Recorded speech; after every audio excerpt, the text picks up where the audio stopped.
Hey, welcome back to the next portion of transformation scaling.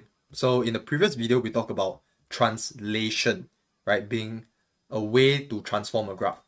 Now we're going to be talking about another way to transform a graph, which is called scaling. Again, what is scaling?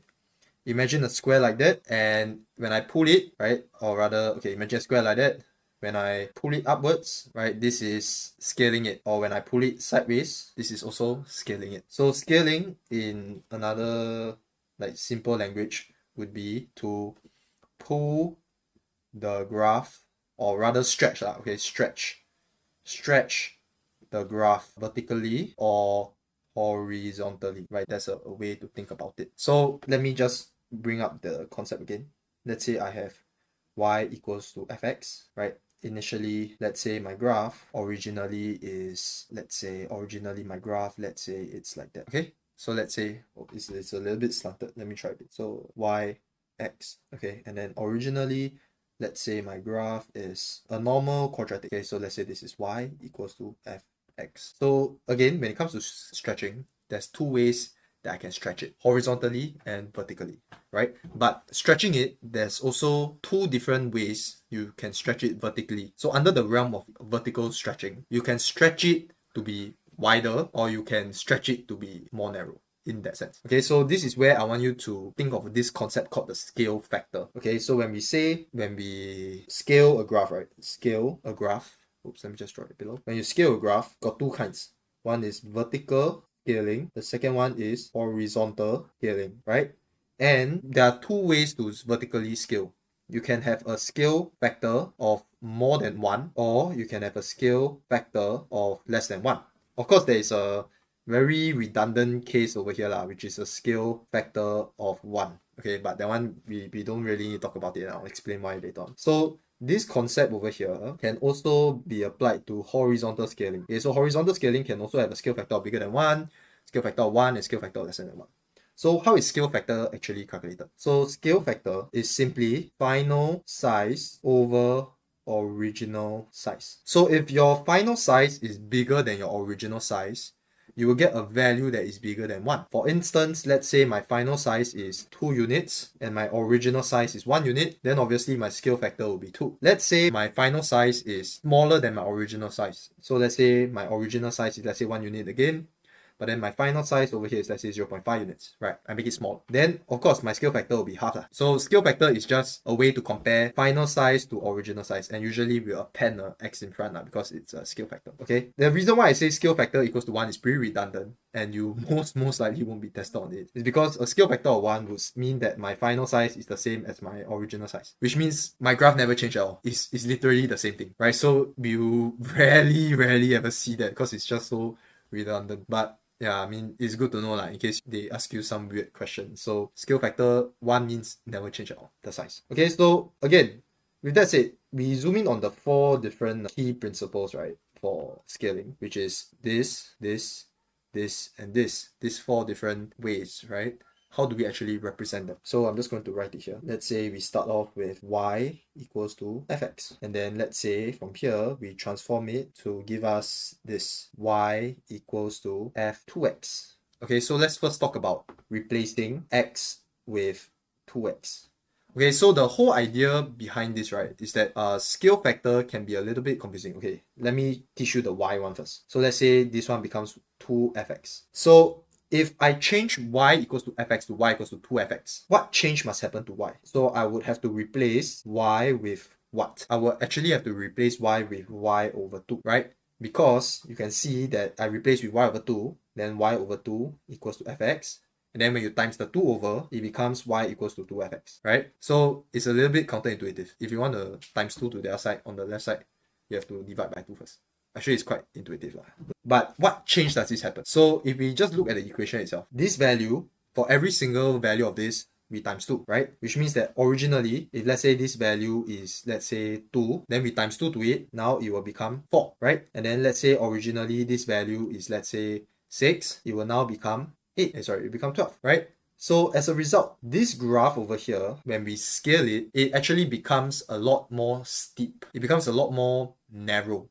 in that sense. So this graph, when we actually translate it, it now becomes like that, whereby here is 4, right? So this can be said as y equals to 2fx lah. Because if you compare this value over here with this value over here, every single value times 2, right? And if you just plot into your GC, you will be able to see that change as well. So in this case, my final graph is twice the original graph in terms of the y value. So we will say scale parallel to the y-axis by a scale factor of 2. Okay, so that is the working for this. We are actually scaling parallel to the y-axis by a scale factor of 2 because every single value times 2, right? Pretty intuitive to understand that. Okay, so let me just make this a bit smaller so that we got space. So now, scale factor can also be smaller than 1, right? For instance, let's say we start with y equals to fx, and then now we make this into y equals to half fx. So you can see that in this case, we replace y with 2y, because when we replace y with 2y equals to fx, we shift the 2 over, we end up with y equals to half fx, right? Which is what we want. So when this happens, what we are actually doing is that we are scaling parallel to the y-axis by a scale factor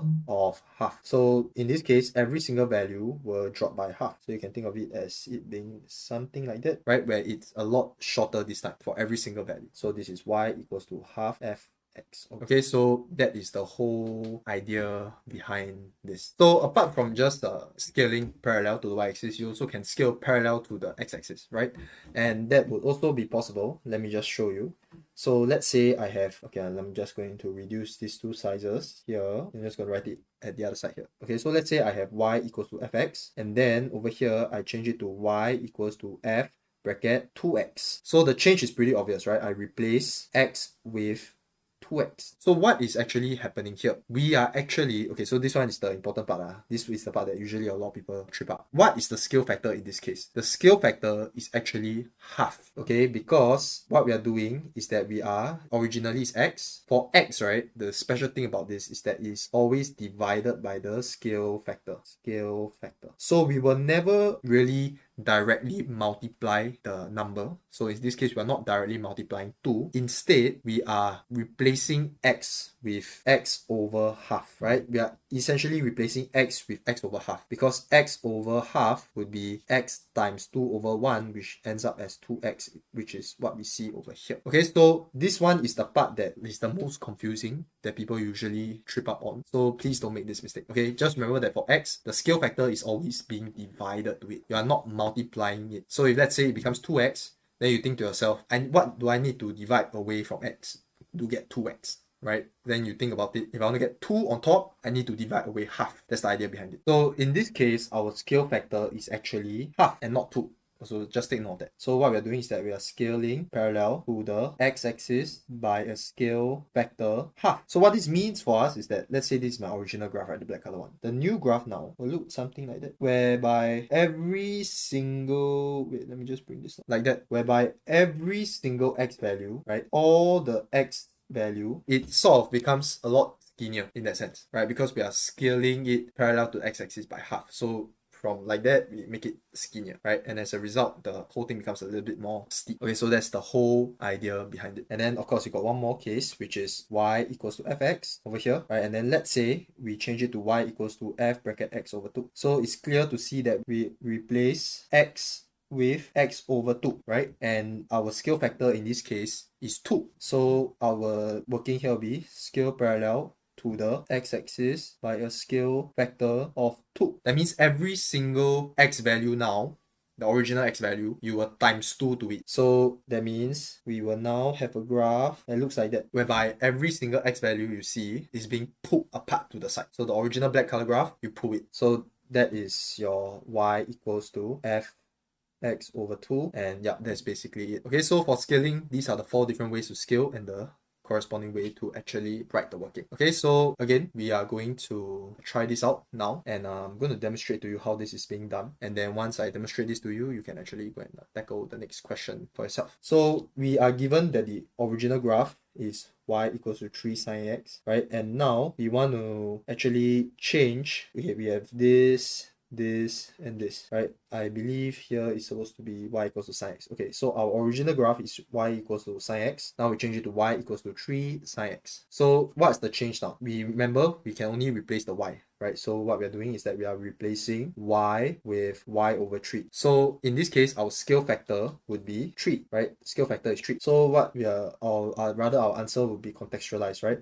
Y equals to 3 sine x is obtained by scaling y equals to sine x parallel to the y-axis by scale factor of 3, which makes sense, right? Because now it's a lot taller. Next, y equals to sine x. Now we're changing it to y equals to half sine x, right? That's the second one. Then again, the first thing we need to ask ourselves is what change is there happening? So this is replace y with 2y, because when we divide the 2 over, it becomes a half. So when it becomes half, then the whole y value, every single y value drops by half. So here we'll say y equals to half sine x is obtained by scaling y equals to sine x parallel to the y-axis by a scale factor of half, right? And that would be it for this over here. All right, so yep, try this out for yourself. The next question, if this makes sense to you. So I'm going to bring it here. Pause this video now to attempt this question for yourself, and when you're ready, come back and let's try this question together. Okay, so now I'm going to go through this. We start off with y equals to sine x, and now we want to transform this to y equals to sine 2x. So you can see from this graph over here is very clear, right? Here is my original curve, and then sine 2x is a skinnier version of it. Why? Because what we are doing is that we are replacing x with x over half, right? Whereby the scale factor is half. That's why x over half will give me x times 2 over 1, which then gives me 2x, right? So the scale factor is actually half, it's not 2. So we will say y equals to sine 2x is obtained by scaling y equals to sine x parallel to the x-axis by a scale factor of half, right? You can see it's not 2, it's half. Then for the other case, it's the opposite, right? We start off with y equals to sine x, and then we scale it to give us y equals to sine x over 2. So in this case, we are replacing x with x over 2. And in this case, it's very clear to see that the scale factor is actually 2. So therefore, you know, from the original blue color one, it becomes a lot fatter. So we'll say y equals to sine x over 2 is obtained by scaling y equals to sine x parallel to the x-axis by a scale factor of 2, right? And that will be the final answer to this whole question over here. Okay, so that will be it. Let me know if you got any other questions. You can leave them in the comments or you can text me. If not, I'll see you in the next video.